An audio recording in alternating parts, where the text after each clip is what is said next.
ಎಲ್ಲರಿಗೂ ನಮಸ್ಕಾರ ಸ್ನೇಹಿತರೆ. ಈ ವಿಡಿಯೋದಲ್ಲಿ ನವರಾತ್ರಿಯ ದಸರಾಕ್ಕೂ ಮೊದಲು ನಿಮ್ಮ ಮನೆಯಿಂದ ಈ 5 ವಸ್ತುಗಳನ್ನು ಮನೆಯಿಂದ ಹೊರಗೆ ಹಾಕಿ. ಕೇವಲ ಈ 5 ವಸ್ತುಗಳನ್ನು ನಿಮ್ಮ ಮನೆಯಿಂದ ಹೊರಗೆ ಹಾಕಿದರೆ ತಾಯಿ ದುರ್ಗಾ ಮಾತೆಯ ಆಶೀರ್ವಾದ ಸದಾಕಾಲ ನಿಮ್ಮ ಮೇಲೆ ಇರುತ್ತೆ ಮತ್ತು ನಿಮ್ಮ ಕುಟುಂಬವನ್ನು ಕಾಪಾಡ್ತಾ ಇರುತ್ತೆ. ನಿಮ್ಮ ಕುಟುಂಬದಲ್ಲಿದ್ದ ಎಲ್ಲ ಸಮಸ್ಯೆಗಳು ನಿವಾರಣೆಯಾಗುತ್ತೆ. ಕಲಹ, ಜಗಳ ಹಾಗೂ ನಿಮ್ಮ ಮನೆಯಲ್ಲಿದ್ದ ನಕಾರಾತ್ಮಕ ಶಕ್ತಿ ಕೂಡ ನಿವಾರಣೆಯಾಗುತ್ತೆ. ಜೊತೆಗೆ ನೀವು ಸಿರಿ, ಸಂಪತ್ತು, ಹಣ ಅಭಿವೃದ್ಧಿಯಾಗಿ ಸುಖ, ಸಂತೋಷ, ಸಮೃದ್ಧಿ ಆಗುತ್ತದೆ. ಜ್ಯೋತಿಷ್ಯ ಶಾಸ್ತ್ರದ ಪ್ರಕಾರ ಹೇಳುವಂತೆ ಅಶುಭ ವಸ್ತುಗಳನ್ನು ತೆಗೆದು ಹಾಕುವುದರಿಂದ ದುರ್ಗಾದೇವಿಯ ಆಶೀರ್ವಾದ ಸಂಪೂರ್ಣವಾಗಿ ನಿಮ್ಮ ಮನೆಯಲ್ಲಿ ಇರುತ್ತೆ. ಹಾಗಿದ್ರೆ ಬನ್ನಿ ಸ್ನೇಹಿತರೆ, ಯಾವ 5 ವಸ್ತುಗಳನ್ನು ನಿಮ್ಮ ಮನೆಯಿಂದ ಹೊರ ಹಾಕಬೇಕಂತ ತಿಳಿಸ್ಕೊಡ್ತೀವಿ. ಅದಕ್ಕಿಂತ ಮೊದಲು ನೀವಿನ್ನು ನಮ್ಮ ಚಾನಲನ್ನು ಸಬ್ಸ್ಕ್ರೈಬ್ ಮಾಡದೆ ನೋಡ್ತಿದ್ರೆ ದಯವಿಟ್ಟು ಈ ವಿಡಿಯೋಗೆ ಒಂದು ಲೈಕ್ ಕೊಟ್ಟು ನಮ್ಮ ಚಾನಲನ್ನು ಸಬ್ಸ್ಕ್ರೈಬ್ ಮಾಡಿಕೊಂಡು ಸಪೋರ್ಟ್ ಮಾಡಿ. ಈ ವರ್ಷ ನವರಾತ್ರಿ ಸೆಪ್ಟೆಂಬರ್ 22ರಂದು ಪ್ರಾರಂಭವಾಗಿ ಅಕ್ಟೋಬರ್ 2ರಂದು ಕೊನೆಗೊಳ್ಳುತ್ತದೆ. ದುರ್ಗಾದೇವಿಯು 9 ರೂಪಗಳಿಗೆ 9 ರಾತ್ರಿಗಳ ಭಕ್ತಿ ಶಕ್ತಿ ಇರುತ್ತದೆ. ದೇವಾನುದೇವತೆಗಳ ಶಕ್ತಿಯನ್ನು ಪಡೆದು ನವರಾತ್ರಿಯ ದಿನದಂದು ನವದುರ್ಗೆಯ ರೂಪದಲ್ಲಿ ದುಷ್ಟ ಶಕ್ತಿಯನ್ನು ಮತ್ತು ದುಷ್ಟರನ್ನು ನಾಶ ಮಾಡುವುದಕ್ಕಾಗಿ, ಶಿಷ್ಟರನ್ನು ರಕ್ಷಿಸುವುದಕ್ಕಾಗಿ ಚಂಡಿ ಚಾಮುಂಡಿ ಭೂಮಿಯ ಮೇಲೆ ಅವತರಿಸುತ್ತಾಳೆ. ಹಾಗಾಗಿ ಆದಿಶಕ್ತಿಯಾದ ದುರ್ಗಾ ಮಾತೆಯ ಆಶೀರ್ವಾದ ನಿಮ್ಮ ಮತ್ತು ನಿಮ್ಮ ಕುಟುಂಬದವರ ಮೇಲೆ ಸದಾ ಇರಬೇಕು ಅಂತ ಬಯಸಿದವರು ಓಂ ಶ್ರೀ ದುರ್ಗಾದೇವಿಯೇ ನಮಃ ಅಂತ ಕಮೆಂಟ್ ಮಾಡಿ. ನವರಾತ್ರಿಯ ಮೊದಲು ಮನೆ ಶುದ್ಧೀಕರಣದ ಮಹತ್ವವಾಗಿದೆ. ಹಿಂದೂ ಧರ್ಮದಲ್ಲಿ ನವರಾತ್ರಿ ಅತ್ಯಂತ ಪವಿತ್ರ ಹಬ್ಬಗಳಲ್ಲಿ ಒಂದು. ಈ ಹಬ್ಬದಲ್ಲಿ ದುರ್ಗಾ ಮಾತೆಯನ್ನು ಆರಾಧಿಸುವುದು, ಆಕೆಯ 9 ರೂಪಗಳಿಗೆ ಪೂಜೆ ಸಲ್ಲಿಸುವುದು ಶಕ್ತಿ, ಭಕ್ತಿ ಮತ್ತು ಶ್ರದ್ಧೆಯ ಸಂಕೇತವಾಗಿದೆ. ನವರಾತ್ರಿಯ ಮೊದಲು ಮನೆ ಶುದ್ಧೀಕರಣ ಮಾಡುವುದು ಕೇವಲ ದೈಹಿಕ ಸ್ವಚ್ಛತೆಗೆ ಮಾತ್ರವಲ್ಲ, ಬದಲಿಗೆ ಆಧ್ಯಾತ್ಮಿಕ ಶುದ್ಧತೆಗೆ ಸಹ ತಕ್ಕ ಮಟ್ಟಿಗೆ ಮುಖ್ಯವಾಗಿದೆ. ದೇವಿಯ ಆಶೀರ್ವಾದ ಸಂಪೂರ್ಣವಾಗಿ ಲಭಿಸಬೇಕಾದರೆ ಮನೆಯಲ್ಲಿರುವ ನಕಾರಾತ್ಮಕ ಶಕ್ತಿ, ಅಶುದ್ಧ ವಸ್ತುಗಳು ಹಾಗೂ ಹಾಳಾದ ವಸ್ತುಗಳನ್ನು ದೂರ ಮಾಡುವುದು ಅಗತ್ಯ. ಇದಕ್ಕಾಗಿ ಮನೆಯಲ್ಲಿರುವ ಕೆಲವು ವಸ್ತುಗಳನ್ನು ನವರಾತ್ರಿ ಪೂರ್ವದಲ್ಲಿ ತೆಗೆದುಹಾಕುವುದು ಶ್ರೇಯಸ್ಕರ ಎಂದು ಶಾಸ್ತ್ರಗಳು, ವಾಸ್ತುಶಾಸ್ತ್ರ ಹಾಗೂ ಪುರಾಣಗಳು ಹೇಳುತ್ತವೆ. ಅವುಗಳಲ್ಲಿ ಪ್ರಮುಖವಾದ 5 ವಸ್ತುಗಳನ್ನು ನಿಮ್ಮ ಮನೆಯಿಂದ ಹೊರಗೆ ಹಾಕಬೇಕು. ಆ 5 ವಸ್ತುಗಳು ಯಾವುವು ಅಂತ ನೋಡೋಣ ಬನ್ನಿ. ಮೊದಲನೇದಾಗಿ ಹಾಳಾದ, ಮುರಿದ ಅಥವಾ ತೂಟಾದ ವಸ್ತುಗಳು. ಮನೆಯಲ್ಲಿ ಹಲವಾರು ಬಾರಿ ಮುರಿದು ಹೋಗಿರುವ ಪಾತ್ರೆಗಳು, ಗಾಜುಗಳು, ಕನ್ನಡಿಗಳು ಅಥವಾ ಮೂರ್ತಿಗಳನ್ನು ನಾವು ಇಟ್ಟುಕೊಳ್ಳುತ್ತೇವೆ. ಇವು ಮನೆಯಲ್ಲಿ ನಕಾರಾತ್ಮಕ ಶಕ್ತಿಯನ್ನು ಹೆಚ್ಚಿಸುತ್ತವೆ ಎಂದು ವಾಸ್ತುಶಾಸ್ತ್ರದಲ್ಲಿ ಹೇಳಲಾಗಿದೆ. ಮುರಿದ ವಸ್ತುಗಳನ್ನು ಇಟ್ಟುಕೊಳ್ಳುವುದು ದಾರಿದ್ರ್ಯವನ್ನು ಆಕರ್ಷಿಸುತ್ತದೆ ಮತ್ತು ಇದರ ಜೊತೆಗೆ ದೇವಿಯ ಕೃಪೆ ನಮ್ಮ ಮೇಲೆ ಬೀಳದಂತೆ ತಡೆಯುತ್ತದೆ. ಆದ್ದರಿಂದ ನವರಾತ್ರಿಯ ಮೊದಲು ಇಂತಹ ಎಲ್ಲ ಹಾಳಾದ ವಸ್ತುಗಳನ್ನು ತೆಗೆದುಹಾಕಿ. ಅದರಲ್ಲೂ ಮುಖ್ಯವಾಗಿ ನಿಂತು ಹೋದ ಗಡಿಯಾರವು ರಾಹುವಿನ ಪರಿಣಾಮವನ್ನು ಹೆಚ್ಚಿಸುತ್ತದೆ, ಪ್ರಗತಿಯನ್ನು ತಡೆಯುತ್ತದೆ ಮತ್ತು ದುರ್ಗಾಮಾತೆಯನ್ನು ಕೋಪಗೊಳಿಸುತ್ತದೆ ಎಂದು ನಂಬಲಾಗಿದೆ. ನವರಾತ್ರಿಯ ಮೊದಲು ಅದನ್ನು ಸರಿಪಡಿಸಿ ಅಥವಾ ಅದನ್ನು ಮನೆಯಿಂದ ಹೊರಗೆ ಹಾಕಿ. ಇದು ನಿಮಗೆ ತುಂಬ ಒಳ್ಳೆಯದು. ಹಾಗೂ ಎರಡನೇದಾಗಿ ಹಳೆಯ ಬಟ್ಟೆಗಳು ಮತ್ತು ಉಪಯೋಗವಿಲ್ಲದ ವಸ್ತುಗಳು. ಅಗತ್ಯವಿಲ್ಲದಷ್ಟು ಹಳೆಯ ಬಟ್ಟೆಗಳನ್ನು, ಬಳಸದೇ ಇರುವ ಹಾಸಿಗೆ, ಚಡ್ಡಿ ಅಥವಾ ಕಾಲಹರಣವಾದ ಶೂ, ಚಪ್ಪಲಿ ಇತ್ಯಾದಿಗಳನ್ನು ಮನೆಯಲ್ಲಿ ಇಟ್ಟುಕೊಳ್ಳುವುದು ಒಳ್ಳೆಯದು ಅಲ್ಲ.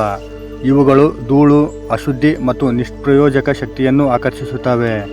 ಅವನ್ನು ಬಡವರಿಗೆ ದಾನ ಮಾಡುವುದು ಅಥವಾ ಸರಿಯಾಗಿ ವಿಲೇವಾರಿ ಮಾಡುವುದು ಶ್ರೇಯಸ್ಕರ.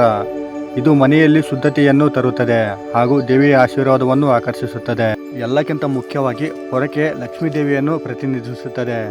ಮುರಿದ ಪೊರಕೆ ವಾಸ್ತುದೋಷ ಮತ್ತು ನಕಾರಾತ್ಮಕತೆಯನ್ನು ತರುತ್ತದೆ. ಸಂಪತ್ತು ಮತ್ತು ಸಾಮರಸ್ಯವನ್ನು ಸ್ವಾಗತಿಸಲು ನವರಾತ್ರಿಯ ಮೊದಲು ಅದನ್ನು ಬದಲಾಯಿಸಿ. ಹಾಗೂ ಮೂರನೇದಾಗಿ ಒಣ ಹೂಗಳು ಮತ್ತು ಹಾಳಾದ ಪೂಜಾ ಸಾಮಗ್ರಿಗಳು. ಪೂಜೆಯ ನಂತರ ಹೂಗಳು ಒಣಗಿ ಹೋಗುತ್ತವೆ. ಅವನ್ನು ಮನೆಯಲ್ಲಿ ದೀರ್ಘಕಾಲ ಇಟ್ಟುಕೊಳ್ಳುವುದು ಅಶುಭವೆಂದು ಪರಿಗಣಿಸಲಾಗಿದೆ. ಹಳೆಯ ಹೂಗಳು, ಒಣಗಿದ ಮಾಲೆಗಳು, ಹಾಳಾದ ಹಾರಗಳು ಅಥವಾ ಬಳಸಿ ಮುಗಿದ ಧೂಪದ ಸಾಮಗ್ರಿಗಳನ್ನು ಕೂಡ ಮನೆಯಿಂದ ಹೊರಹಾಕಬೇಕು. ಹೊಸ ಹೂವು, ಹೊಸ ನೀರು ಹಾಗೂ ಶುದ್ಧವಾದ ಸಾಮಗ್ರಿಗಳಿಂದ ಪೂಜೆ ಮಾಡಿದಾಗ ಮಾತ್ರ ದೇವಿ ಕೃಪೆ ಹೆಚ್ಚಾಗುತ್ತದೆ. ಜೊತೆಗೆ ಎಲ್ಲಕ್ಕಿಂತ ಮುಖ್ಯವಾಗಿ ತುಳಸಿ ಲಕ್ಷ್ಮೀ ದೇವಿಯ ಸಂಕೇತ. ಒಣಗಿದ ಅಥವಾ ಸತ್ತು ತುಳಸಿ ಗಿಡವು ನಕಾರಾತ್ಮಕತೆಯನ್ನು ಹರಡುತ್ತದೆ ಮತ್ತು ವಿಷ್ಣು ಮತ್ತು ದುರ್ಗಾಮಾತೆಯ ಇಬ್ಬರನ್ನೂ ಅಸಮಾಧಾನಗೊಳಿಸುತ್ತದೆ.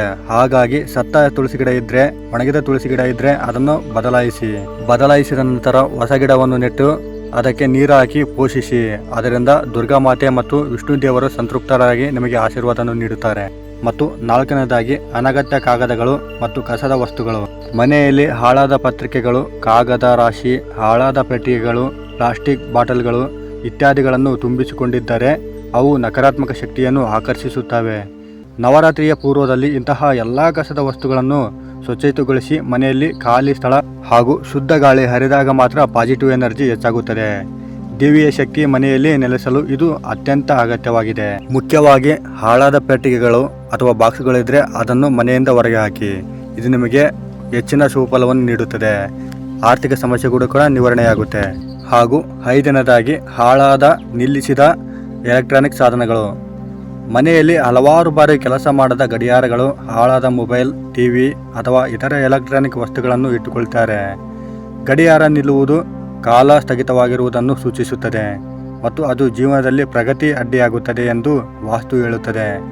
ಇಂತಹ ವಸ್ತುಗಳನ್ನು ತಕ್ಷಣವೇ ಸರಿಪಡಿಸಿಕೊಳ್ಳಿ ಅಥವಾ ಮನೆಯಿಂದ ಹೊರಗೆ ಹಾಕಿ. ಎಲೆಕ್ಟ್ರಾನಿಕ್ಗಿಂತ ಮುಖ್ಯವಾಗಿ ದೇವರ ವಿಗ್ರಹಗಳು, ಬಿರುಕು ಬಿಟ್ಟ ವಿಗ್ರಹಗಳು ಅಥವಾ ಹಾನಿಗೊಳಗಾದ ದೇವರ ಫೋಟೋಗಳನ್ನು ಇಟ್ಟುಕೊಳ್ಳುವುದು ಅಶುಭವೆಂದು ಪರಿಗಣಿಸಲಾಗುತ್ತದೆ. ಅವುಗಳನ್ನು ತೆಗೆದುಹಾಕುವುದರಿಂದ ನಿಮ್ಮ ಮನೆಯಲ್ಲಿ ದೈವಿಕ ಅನುಗ್ರಹ ಮತ್ತು ಸಕಾರಾತ್ಮಕತೆ ಇರುತ್ತದೆ. ದೇವರ ಸಂಪೂರ್ಣ ಆಶೀರ್ವಾದ ನಿಮ್ಮ ಮನೆಯ ಮೇಲೆ ಇರುತ್ತದೆ.